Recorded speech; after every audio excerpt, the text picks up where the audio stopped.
Xitoy Xalq Cumhuriyeti Sharq Turkistonni ishg'ol qilganligining 70 yilligi munosabati bilan dunyoning har qaysi joylarida Xitoyga qarshi namoyish o'tkazildi. Turkiyaning Istanbul va Anqara shaharlarida necha minglagan Uyg'ur Xitoyga qarshi namoyish o'tkazdi. Shuning bilan birga Bryussel va Washington boshchiligida nurg'un shaharlarda namoyishchilar Xitoyning Uyg'ur siyosatini tanqid qildi.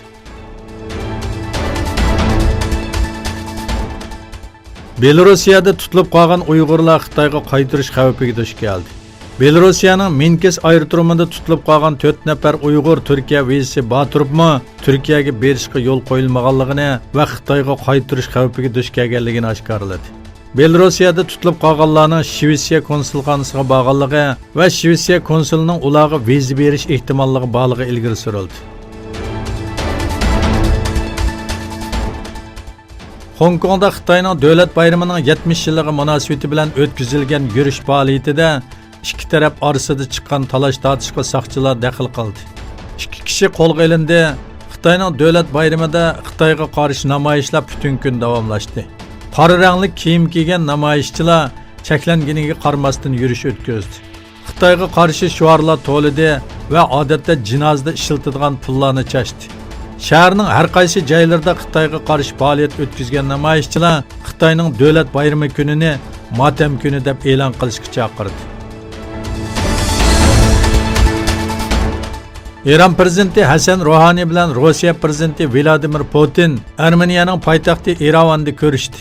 Iran prezidenti ishxonasi e'lon qilgan bayonotda aytilishicha, Yevroosiyo iqtisod birligi oliy kengash yig'iniga qatnashish uchun Erevanga borgan Ruhani Putin bilan yadro kelishimi, ikki taraf munosabati, rayonlik va xalqaroliq masalalar haqida fikr almashtirgan. Yadro kelishimining xalqaroliq masalalarning hal qilinishi uchun o'lgilik bir model ekanligini bildirgan Ruhani har qaysi taraflarni kelishimida belgilangan ahdilarga va'da qilishga chaqirdi.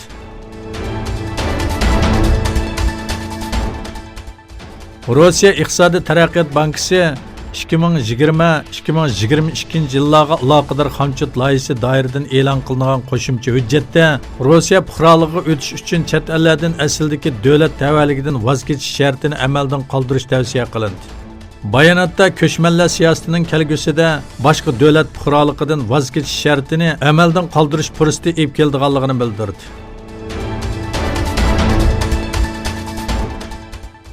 Antarktikada D28 muzdegining cho'ng bir partiyasining ajrab ketganligini bildirdi.